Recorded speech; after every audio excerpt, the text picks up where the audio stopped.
आज हम लोग BLI 223 organising and managing information इसका श्री गणेश करेंगे। चलिए शुरू करते हैं हम अपना पहले ब्लॉक का पहला टॉपिक। सबसे पहला है पुस्तकालय वर्गीकरण, लाइब्रेरी क्लासिफिकेशन। तो इसमें हम लोग देखे थे, बहुत इम्पोर्टेंट टॉपिक है। जब मैंने पिछला जो वीडियो मेरा था उसमें प्रीवियस ईयर क्वेश्चन पेपर्स को मैंने डिस्कस किया था, तो जिसने भी वो वीडियो देखा होगा या प्रीवियस ईयर क्वेश्चन पेपर्स देखा हो, उसे पता चलेगा कि कौन कौन से इंपॉर्टेंट टॉपिक्स हैं। बहुत इंपॉर्टेंट टॉपिक है ये, कई बार पूछा जा चुका है। वर्गीकरण से आप क्या समझते हैं, इसके क्षेत्र और उपयोगिता का वर्णन कीजिए। तो ये पहला प्रश्न है, पहला टॉपिक है, ये यूनिट फर्स्ट है। इस तो जो वर्गीकरण होता है वो क्या चीज़ होता है, आप लोग क्या समझते हो वर्गीकरण से? मतलब कई चीज़ों को अलग अलग समूह में बांट देना, उसको बोलते हैं वर्गीकरण। तो अपनी सामान्य आवश्यकताओं की पूर्ति के लिए वस्तुओं या अवधारणाओं या कोई विचार हो, उसको सामूहिकरण कर देना, उसको बोलते हैं वर्गीकरण। वर्गीकरण को अंग्रेजी में क्लासिफिकेशन बोलते हैं और एक क्लासेस शब्द से मिलकर होना। क्लासेस शब्द से उत्पत्ति हुई, लैटिन वर्ड है क्लासेस, और इसका क्लासेस का अर्थ जो होता है श्रेणी, दर्जा या वर्ग होता है। ठीक है, ये प्राचीन समय में इसका जो प्रयोग होता था क्लासेस शब्द का, वो मनुष्य के उस वर्ग को सूचित करने के लिए किया जाता था जिसमें सामान्य रूप से विशेषताएं विद्यमान हों, एक निश्चित विशेषताएं होती हैं। जैसे वकीलों के अंदर एक कानून की समझ रखने वाली विशेषता होती है, डॉक्टर्स के अंदर एक रोगी को ठीक करने वाली विशेषता होती है, विद्यार्थी के अंदर एक सीखने की प्रवृत्ति होती है। तो ऐसी विशेषताएं, ठीक है। एंड सामूहिकरण या वर्ग बनाने की प्रक्रिया, इसी को हम वर्गीकरण बोलते हैं। डॉक्टर रंगनाथन ने बहुत ही अच्छी बात बोली इसमें। इनकी पुस्तक का नाम है प्रोलेगोमेना टू लाइब्रेरी क्लासिफिकेशन। इसको याद रखना और कई बार आप कोड भी करना, जिससे क्या हो कि गुड मार्क्स मिलेंगे। और इंटरव्यू या अन्य जगहों पर ये पूछा भी जाता है डॉक्टर रंगनाथन के बारे में। तो ये अभी के कोर्स से लेकर के आगे तक काम आने वाला है। एक तो इनके 5 सिद्धांत जो थे, और प्लस इनकी पुस्तक का नाम प्रोलेगोमेना टू लाइब्रेरी क्लासिफिकेशन। इन्होंने इसमें बताया है कि विभाजन का जो अर्थ होता है, 2 या 2 से अधिक वस्तुओं का वर्गों में छांट देना। कितना सिंपल वर्ड है। आइंस्टीन बोला करते थे, जब हम किसी विषय को बहुत ही अच्छी तरीके से समझते हैं तो उसको बहुत ही आसान भाषा में समझा देते हैं। तो देखो कितना आसान भाषा में वर्गीकरण को इन्होंने बता दिया डॉक्टर रंगनाथन ने। और कई ऐसे लेखक हैं इतने भारी भरकम शब्दों का प्रयोग करते हैं कि वो समझ में भी नहीं आता। तो इनकी समझ इसी से पता चलती है कि लाइब्रेरी के क्षेत्र में डॉक्टर रंगनाथन की कितनी अच्छी समझ थी। तो इन्होंने ये परिभाषा दिया, तो ये वर्गीकरण के बारे में बताया। और प्लस डॉक्टर रंगनाथन ने वर्गीकरण शब्द के 5 अर्थ बताए हैं कि 5 अर्थ कौन कौन से हैं। तो ये सारी चीज़ें अगर 500 वर्ड्स में क्वेश्चन पूछा जाता है या 250 वर्ड्स में, उसके अकॉर्डिंग ये सारी चीज़ें आप एक्सप्लेन करना। पहला अर्थ है वर्गीकरण का मतलब विभाजन करने की प्रक्रिया। मतलब ढेर सारी चीज़ें इकट्ठी हुई, उसको अलग अलग भागों में बांट देना, अलग अलग कि पुस्तकें अलग हैं, मैगजीन्स अलग हैं, एंड अदर थिंग्स, जो शोध पत्र हैं अलग हैं, न्यूज़पेपर्स अलग हैं।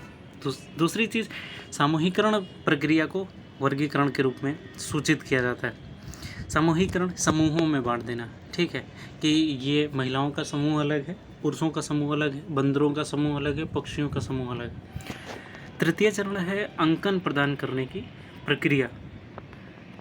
इसमें अनुक्रम, एक क्रमांक दिया जाता है, ठीक है, कि जैसे 10th A के बच्चे इसमें बैठेंगे, 10th B के बच्चे इसमें बैठेंगे, 10th C के, तो ये क्रम दे दिया गया कि 10th A 10th B 10th C, ये क्रम दे देना। ये तीसरा अर्थ हो गया। चौथा अर्थ जो इन्होंने बोला है कि परिवर्धित समष्टि के पूर्ण सामूहिकरण। मतलब समष्टि एक होता है अलग अलग वर्गीकरण करना, एक होता है पूरे समूह को एक साथ रख देना। जैसे मनुष्य समूह में कितने लोग आते हैं, मनुष्य एक अलग वर्गीकरण हो गया। तो उसमें स्त्री, पुरुष, बच्चे, वयस्क, बूढ़े, जवान, भारतीय, विदेशी, ये सारे लोग कैटेगराइज हम कर सकते हैं। तो इस तरह से सबको इकट्ठा कर देना। वर्गीकरण उस प्रक्रिया को भी पंचम अर्थ में अगर देखें तो एक आभासी वर्ग संख्या में भी इसको किया जा सकता है। तो ये 5 अर्थ इन्होंने बताए हैं डॉक्टर रंगनाथन ने। अगला जो चीज़ है क्लासिफिकेशन का क्षेत्र और उसका उपयोग, ये चीज़ हम लोग जान लेते हैं। तो इसका स्कोप क्या है, क्षेत्र क्या है। तो जीवन के लगभग हर क्षेत्र में हम लोग क्लासिफिकेशन करते हैं, और अगर क्लासिफिकेशन ना हो तो अव्यवस्था फैल जाएगी, अराजकता की स्थिति उत्पन्न हो जाएगी। हम व्यक्तियों को, देशों को, प्राकृतिक घटना, फूल पौधे, पशु, पुस्तकालय, दर्शन, मोटर गाड़ी, हर चीज़ को एक सूची बना देते हैं, और ये जो सूची है बढ़ती ही जा रही है, और ये सार्वभौमिक रूप से चलने वाली प्रक्रिया है। और तो ये इसका क्षेत्र है। ये पूरे ब्रह्मांड को भी हम कई सूचियों में बांटते हैं कि किस तरह से मंदाकिनियों से मिलकर के ब्रह्मांड बना है, ये सारी चीज़। अगला वर्गीकरण का उपयोग क्या है। एक वर्गीकरण क्या है कि एक मानसिक प्रक्रिया होती है, ठीक है, और ये कोई भी कर सकता है। ऐसा नहीं कि इसके लिए कोई विशेषज्ञता की ज़रूरत होती है, बहुत बड़ी विशेषज्ञता, कोई भी कर सकता है। हालांकि ये जिस चीज़ के लिए, जिस उद्देश्य के लिए इसको बनाया जा रहा है वर्गीकरण, उसको पूरा कर रहा हो तो ये सही होगा। बाद में उसके उद्देश्य पूर्ति के बाद हो सकता है दूसरा कोई अगर क्लासिफिकेशन करे तो उसको हटाया भी जा सकता है।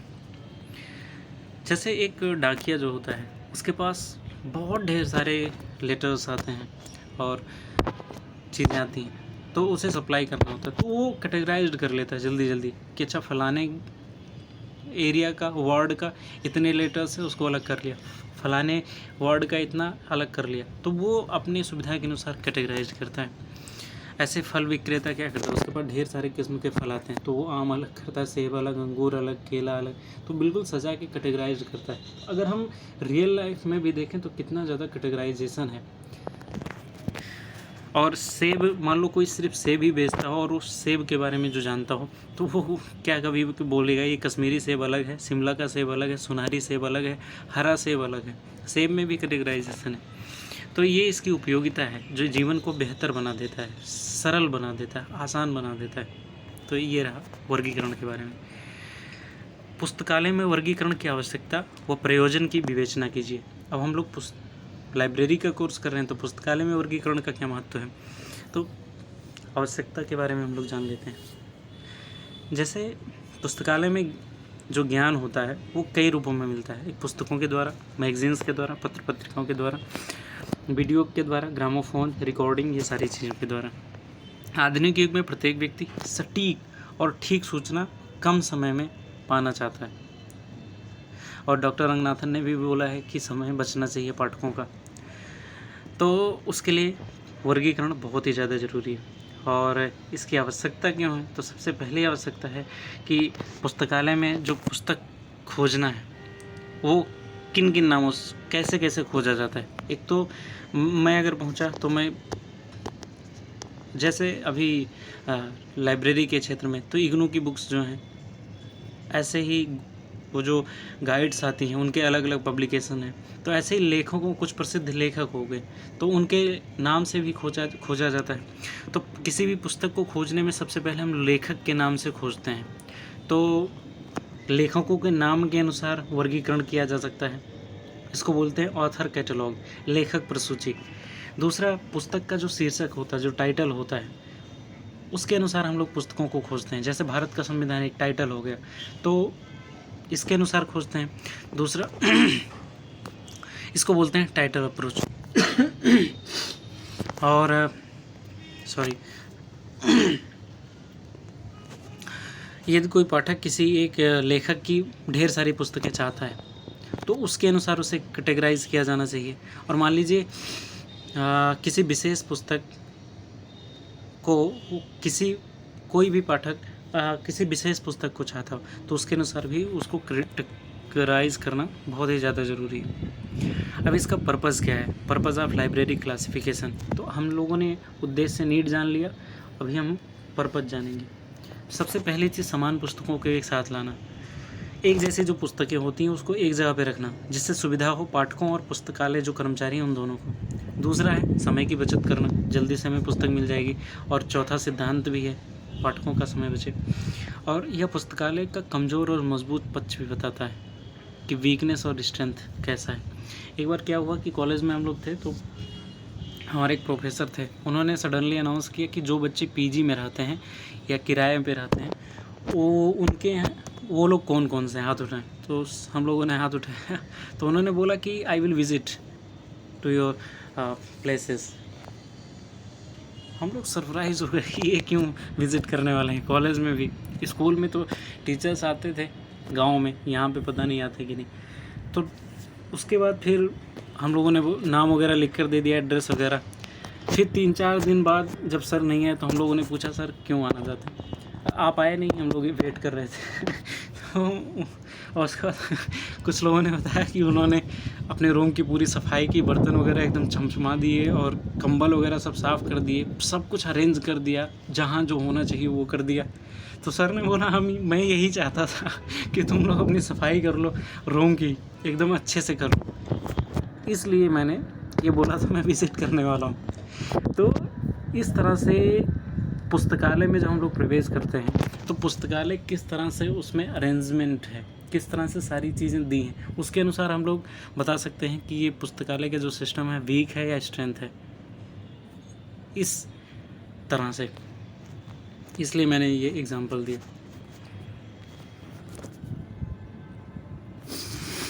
अगला है सेल्फों पर क्रम व्यवस्था, अरेंजमेंट ऑफ सेल्फ्स।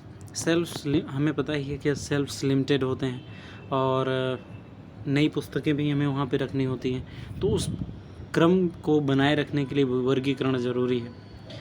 और हेल्प इन सर्कुलेशन प्रोसेस, कई बार हमें पुस्तकें दूसरों को उधार देनी पड़ती है, दूसरे पुस्तकालयों को उधार लेनी भी पड़ती है, पाठकों को भी हम लोग देते हैं कुछ दिनों के लिए, फिर प्राप्त करते हैं, तो ये अरेंजमेंट बहुत ज़्यादा ज़रूरी है। और help in cataloguing process, catalogue हम तभी कर सकते हैं, नंबरिंग तभी कर सकते हैं जब वर्गीकृत अच्छा हो। स्टॉक वेरिफिकेशन भी, हमें मान लो कुछ नए पुस्तक खरीदनी है तो हम चेक कर लिए कि पॉलिटिकल साइंस की सभी पुस्तकें हैं कि नहीं, ये सारी चीज़ें। स्टैटिकली डेटा भी हमारे पास होता है। तो ये कुछ इम्पॉर्टेंट चीज़ें होती हैं, इसलिए हम लोग पुस्तकालय में वर्गीकरण करते हैं। I hope you understand. वर्गीकरण की प्रक्रिया को विस्तारपूर्वक समझाइए। एक तो ये बहुत इम्पोर्टेंट टॉपिक है, जिसने भी प्रीवियस ईयर क्वेश्चन पेपर का वीडियो देखा होगा उसे ये पता होगा ही, जिसने भी प्रीवियस ईयर क्वेश्चन, बहुत इम्पोर्टेंट है, कई बार पूछा जा चुका है। वर्गीकरण सहसंबंध की प्रक्रिया है, क्रमबद्ध और उद्देश्यपूर्ण ढंग से विचार को प्रस्तुत करने का एक तरीका है, ये तो हम लोग जानते हैं। और इसमें क्या होता है कि किसी भी चीज़ को परिभाषित करने से पहले उसे वर्गीकृत करना बहुत ही ज़्यादा ज़रूरी है। पहले वर्गीकृत करो, फिर वो करो, परिभाषित करो। और जैसे कुर्सी की बात की जाए तो कुर्सी एक वस्तु हो गया। अगर उस वस्तु में हम लोग बोलें कुर्सी कितने प्रकार का हो सकता है, लकड़ी की कुर्सी हो सकती है, लोहे की कुर्सी हो सकती है, प्लास्टिक की कुर्सी हो सकती है, तो ये क्लासिफिकेशन हो गया चेयर्स का। यानी दो चीज़ों का हम लोगों ने मिक्स किया, एक तो चेयर और प्लस पदार्थ, इन दोनों को जो हम लोग मिक्स कर देते हैं तो उसकी विशेषताएं अलग हो जाती हैं, क्लासिफाइड हो जाता है। ऐसे ही विद्यार्थियों को हम लोग क्लासिफाइड कर सकते हैं, कुछ स्कूलिंग के हैं, कुछ कॉलेज के विद्यार्थी हैं, कुछ यूनिवर्सिटीज़ के हैं, कुछ लोग रिसर्चर होते हैं, कुछ लोग विज्ञान वर्ग के होते हैं, कुछ कला वर्ग के होते हैं, कुछ कॉमर्स के होते हैं, ऐसे ही।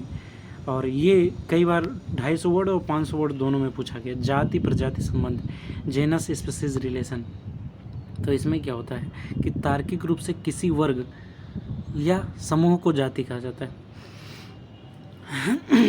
तो जाति का मतलब पता चल गया हमें, उस जाति में किसी वस्तु या पदार्थ की विशेषताओं को जोड़ने से प्रजाति की उत्पत्ति होती है। मैंने क्या किया, कुर्सी एक जाति है, उसमें प्लास्टिक की कुर्सी, कांच की कुर्सी, ये सारी चीज़ें जब हम लोग जोड़ दिया तो ये प्रजाति हो गई। I hope understand. जाति बड़ी चीज़ है, ठीक है, और प्रजाति उसके अंदर में अंदर आता है, ठीक है। मान लो एक झोला है और उसके अंदर ढेर सारे बॉल्स रखे हुए हैं, तो झोला जो है वो प्रजाति है और जो बॉल्स उसके अंदर रखे हैं वो प्रजाति है। तो जाति और प्लस अंतर बराबर प्रजाति। मैंने जो एग्जांपल दिया था मेज और पदार्थ, तो ये हो गया। तो एक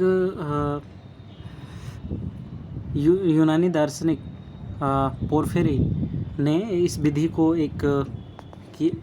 दो विधि उसने दिया था। उस विधि पे उसने क्लासिफाइड करने का तरीका बताया था। उसको बोलते हैं ट्री ऑफ पोर्फिरी, ठीक है। और उसने ब्रह्मांड के बारे में किस तरह से किया जाता है इसके बारे में बताया था। तो सबसे पहले आपको शायद मोबाइल उल्टा करना पड़ेगा, इसके लिए मैं क्षमा चाहता हूँ। सबसे पहले इसने को क्लासिफाइड किया डायक्टोमी, ब्रह्मांड द्वारा विभाजन। ब्रह्मांड में दो चीज़ें होती हैं, एक तो कुछ चीज़ें दिखाई देती हैं, कुछ चीज़ें नहीं दिखाई देती हैं, मूर्त अमूर्त। जो दिखाई होती हैं उसमें भी दो चीज़ें होती हैं, एक जीवित और मृत। तो जो जीवित होती हैं उसमें भी दो चीज़ें होती हैं, एक तो जैविक और अजैविक, और इसमें भी दो चीज़ें होती हैं। हालांकि ये गड़बड़ लिखा हुआ है, सजीव निर्जीव या जैविक अजैविक, दो क्लासिफिकेशन कर दिया इसने। अगला फिर इसमें पौधे और पशु, इसको दो बार सजीव में आ गया। पशुओं में भी कशेरुकी और अकशेरुकी हो गए। कशेरुकी में मानव और पशु आ गए। अब मानव के अंदर भी पुल्लिंग और स्त्रीलिंग आ गए। पुल्लिंग के अंदर भी बालक और वयस्क आ गए। वयस्क के अंदर भी युवा और वृद्ध आ गए। तो ये एक चेन बन गया, एक स्ट्रक्चर बन गया। इसको आप लोग ज़रूर बनाना इसमें। और दूसरा, अगर हम लोग क्लासिफाइड करें इस तरह से, कोई लिटरेचर हो, भाषा के आधार पे उसको अगर हम लोग करें तो अंग्रेजी लिटरेचर हो सकता है, फ्रेंच, हिंदी, बांग्ला, ये सारी चीज़ें हो सकती। रचना के द्वारा करें तो कविता हो सकती, नाटक, काल्पनिक कथा, निबंध, या चीज़ें होती हैं। प्रजातियों के आधार पे करें तो काव्यात्मक, गीत, महाकाव्य, ये सारी चीज़ें, ये साहित्य का हम लोग क्लासिफिकेशन कर रहे हैं। और अगर समय के अनुसार करें, अवधि के आधार पे, तो ये प्राचीन काल का हो सकता है, मध्यकाल का हो सकता है, या आधुनिक काल का हो सकता है। अगला है वर्गीकरण की प्रकृति का वर्णन करना है, किस तरह की वर्गीकरण की प्रकृति होती है। तो वर्गीकृत किए जाने वाले जो समूह होते हैं वो स्वतंत्र नहीं होते। वर्गीकरण पारस्परिक संबंध के आधार पर किए जाते हैं। ये न किसी संदर्भ पर आधारित होते हैं। एक मिनट,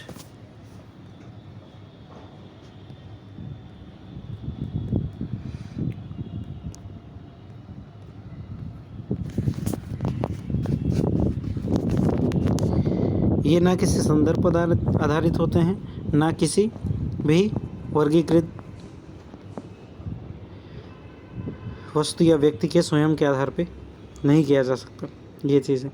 और एक और भी चीज़ है जो अद्वितीय वस्तु होती हैं, जैसे कोई अद्वितीय वस्तु सिर्फ वही है और कोई नहीं है, तो उसका वर्गीकरण नहीं किया जा सकता। कोई यूनिक चीज़ है तो उसका वर्गीकरण नहीं किया जा सकता, ये इसकी प्रकृति है। और ये जो वर्गीकरण है ये भगवान ने नहीं बनाया, प्रकृति ने नहीं बनाया, बल्कि मानव ने बनाया।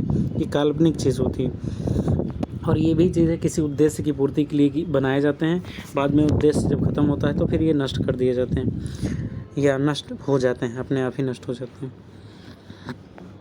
उपयोगी या अनुपयोगी उद्देश्य की पूर्ति के आधार पर होते हैं।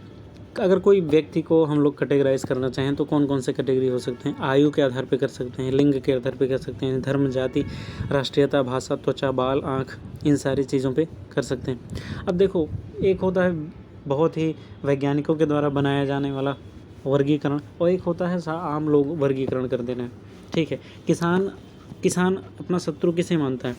एक तो जो चिड़िया है, चूहे हैं, कीड़ा मकोड़ा, बंदर, इनको उसने एक समूह में रख दिया कि किसानों के शत्रु हैं। लेकिन वैज्ञानिक क्या इसको मानेगा? लेकिन वैज्ञानिक माने या ना माने, किसानों के ये उपयोग में आ रहा है वर्गीकरण, तो ये ठीक है, किसानों के लिए ठीक है, वैज्ञानिक माने या ना माने। अब आम लोग जो उड़ने वाली चीज़ें हो तो उसको एक ही कैटेगरी में रख देता है, तितली, चमगादड़, पक्षी, ये सारी चीज़ें। वैज्ञानिक माने या ना माने, तो ये चीज़ होता है, उपयोग के आधार पे इसका वर्णन। तो ये इसकी प्रकृति थी। अब उपकरण के रूप में इसका वर्गीकरण, क्लासिफिकेशन एज ए टूल, तो इसका जो मैंने बताया ही कि वर्गीकरण का हमेशा एक उद्देश्य होता है और ये व्यवहारिक होना चाहिए, सरल होना चाहिए और एक व्यवस्था के अनुसार व्यवस्थित होना चाहिए। अगला बहुत इम्पोर्टेंट, कई बार पूछा गया है, ज्ञान वर्गीकरण से आप क्या समझते हैं और यह पुस्तकालय वर्गीकरण से किस प्रकार भिन्न है? बहुत बार पूछा गया, कई बार अकेले पूछा गया, कई बार दोनों पूछे गए हैं। तो जान लेना बहुत ज़्यादा आसान ही है, ज़्यादा कठिन भी नहीं है। तो ज्ञान वर्गीकरण पहले हम लोग जान लेते हैं, नॉलेज क्लासिफिकेशन जान लेते हैं। तो आदिकाल से जो विद्वान या दर्शन शास्त्री थे वो ज्ञान के वर्गीकरण में रुचि ले रहे थे और ज्ञान के पारस्परिक निश्चित विचारों और अवधारणाओं के आधार पे ये उसका वर्गीकरण करते थे और ये कृत्रिम रूप से होता था, मैंने बताया ही था, मानव निर्मित होता ही। और उस ज्ञान को ये ढेर सारे विभागों में, साइंस में, कला में, आयुर्वेद में, इसमें विभाजित करते थे, फिर उसका उपविभाजन करते थे। विज्ञान में फिजिक्स, केमिस्ट्री, बायोलॉजी, फिर बायोलॉजी का भी बॉटनी, जूलॉजी, फिर बॉटनी का भी अलग अलग टाइप्स। तो ये हो गया, ऐसे ही बांटा जाता था ज्ञान को और ये व्यक्तिगत भी होता था या सामायिक सिद्धांतों, दोनों पर ये निर्भर करता था। तो ये ज्ञान वर्गीकरण हो गया। अभी इसका हम लोग ये टेबल में भी समझ रहे हैं, ये तो अभी जस्ट इंट्रोडक्शन टाइप है। पुस्तकालय वर्गीकरण को हम लोगों ने पूरा समझा। इसमें क्या है कि पुस्तक या अन्य दस्तावेज के वर्गीकरण को पुस्तकालय में वर्गीकृत करते हैं और ये मूर्त रूप से अविभाज्य होते हैं जो पुस्तकें होती हैं। और ये जो प्रक्रिया होती है पुस्तकालयों में, जो पाठकों का समय बचाने के लिए विभिन्न प्रकार के जो सामग्री होते हैं उनका जो क्लासिफिकेशन होता है, उसी को हम लोग बोलते हैं पुस्तकालय का वर्गीकरण। इन दोनों में अंतर क्या है एक बार हम लोग जान लेते हैं। तो ज्ञान वर्गीकरण और पुस्तकालय वर्गीकरण। तो ज्ञान वर्गीकरण एक मूर्त और अमूर्त पदार्थों का आकलन करता है, मतलब जो है दिखता है, जो नहीं दिखता, दोनों का। लेकिन पुस्तकालय में सिर्फ मूर्त ही होता है जो दिखाई देता है और हवा पानी का नहीं होता है। दूसरा एक वास्तविक होता है, ज्ञान वर्गीकरण एक वास्तविक होता है। लेकिन ये जो पुस्तकालय का वर्गीकरण है वो ज़्यादातर कृत्रिम होता है, वास्तविक नहीं होता है। ये बदला जाता है, हमेशा ही हटता रहता है, घटता बढ़ता रहता है। अब मान लीजिए इतिहास के सेल्फ को हमने 10 नंबर दे दिया, बाद में 12 भी तो कर सकते हैं। तो ये बदलता रहता है, कृत्रिम होता है। अगला, ये जो ज्ञान होता है ये पूर्व धारणा से युक्त विचारों के आधार पर होता है और जो नया सिद्धांत होता है ये इसको गलत भी साबित कर सकते हैं। लेकिन पुस्तकालय का जो वर्गीकरण है इसका उद्देश्य मनोरंजन, शिक्षा और सूचना की मांग करते हैं। तो अगला, ये दार्शनिकों के द्वारा क्रमबद्ध नहीं किया जाता है। लेकिन जो पुस्तकालय का वर्गीकरण है इसमें पुस्तकों और पत्रिकाओं, इसका क्रम निश्चित किया जाता है। इसमें कोई क्रम नहीं होता। ज्ञान का वर्गीकरण में कोई क्रम नहीं होता, लेकिन पुस्तकालय वाले में क्रम होता है। और आत्मा और विषय पर भी अधिक ध्यान दिया जाता है ज्ञान में, लेकिन इसमें भौतिक विशेषताएं होती हैं। और ज्ञान वर्गीकरण में चिंतन और विचारों का वर्गीकरण किया जाता है, लेकिन पुस्तकालय में लिखित प्रलेखों, हालांकि आज लिखित, मौखिक, ऑडियो, ये सारी चीज़ें होती हैं, लेकिन ऑथेंटिक होते हैं, क्रमबद्ध होते हैं। इसमें चिंतन और विचार नहीं होते ज़्यादा। और ज्ञान वर्गीकरण में एक विषय एवं दूसरे विषय का कोई संबंध नहीं होता, लेकिन विशिष्ट पुस्तकालय में अंतर संबंध होता ही है। और दार्शनिक विचार अपने ज्ञान में, फिर से दार्शनिक अपने विचारों को संतुष्ट के आधार पर वर्गीकृत करते हैं, लेकिन पुस्तकालय में सेल्फ को देखा जाता है, उसकी सहायता से वर्गीकरण किया जाता है। और ज्ञान में इंडेक्सिंग की कोई ज़रूरत नहीं होती, वह लाइब्रेरी में होती है, इंडेक्सिंग की हो सकता है। सिद्धांत होते हैं ज्ञान में, और इसमें विचारों के साथ साथ विद्वानों के सिद्धांतों का विवेचन किया जाता है। और निश्चित अनुक्रम नहीं होता, इसमें निश्चित व्यवस्था होती है। व्यक्तिगत ज्ञान से संबंधित होता है ज्ञान, लेकिन पुस्तकालय जो होता है वो पुस्तकों के ज्ञान से संबंधित होता है। और ये प्रायः लिखित रूप में नहीं पाया जाता जो ज्ञान है, लेकिन पुस्तकालय तो लिखित रूप में ही पाया जाता है। तो अभी क्या करना है कि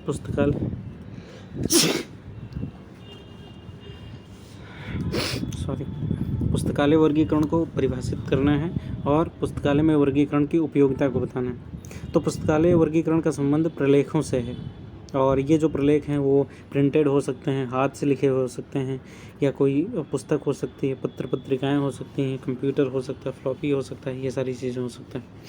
तो इसका परिभाषा हम लोग दे सकते हैं। 2 लोगों का नाम याद रखना, जे.एस. मिल। जे.एस. मिल के बारे में जिन लोगों ने पॉलिटिकल साइंस कभी जीवन में पढ़ा होगा और उसका थोड़ा मतलब गहराई से पढ़ा होगा, समानता वगैरह के बारे में, स्वतंत्रता, समानता, बंधुता, तो उसमें जे.एस. मिल को उसने ज़रूर ही पढ़ा होगा या नाम सुना होगा। तो जे.एस. मिल बहुत बड़े विचारक माने जाते हैं राजनीति शास्त्र में।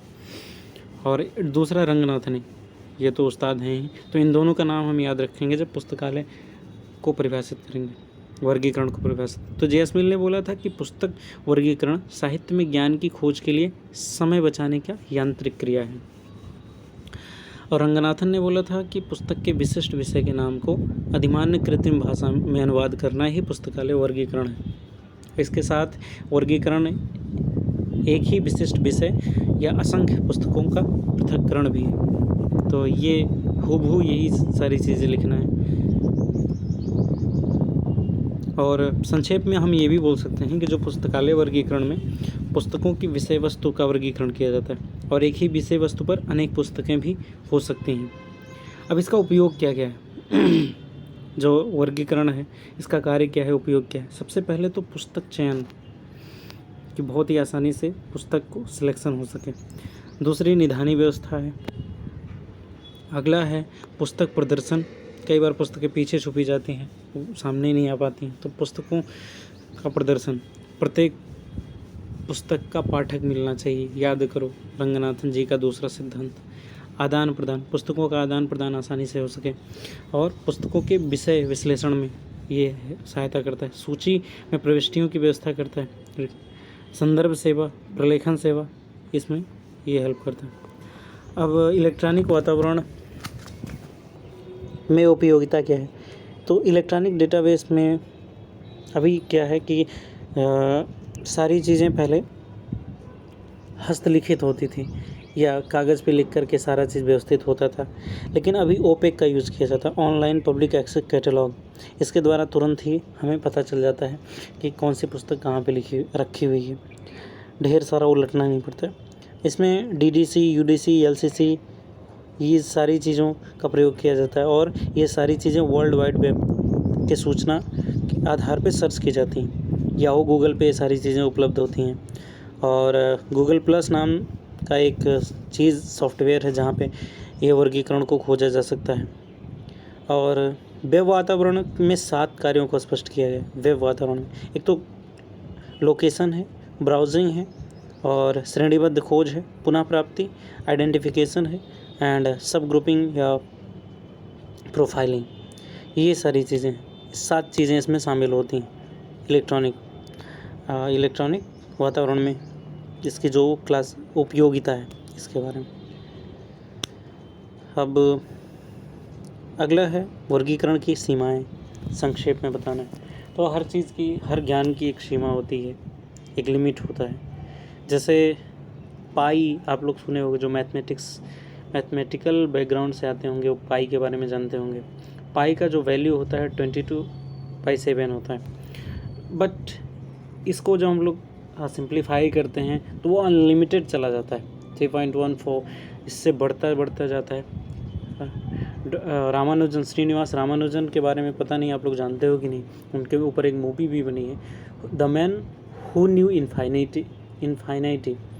और ये बहुत महान गणितज्ञ थे रामानुजन। सोचो 12वीं फेल थे, 3 बार परीक्षा दिया, तीनों बार क्वालिफाई नहीं कर पाए 12वीं, और इनको PhD की डिग्री मिली, वो भी कहाँ से?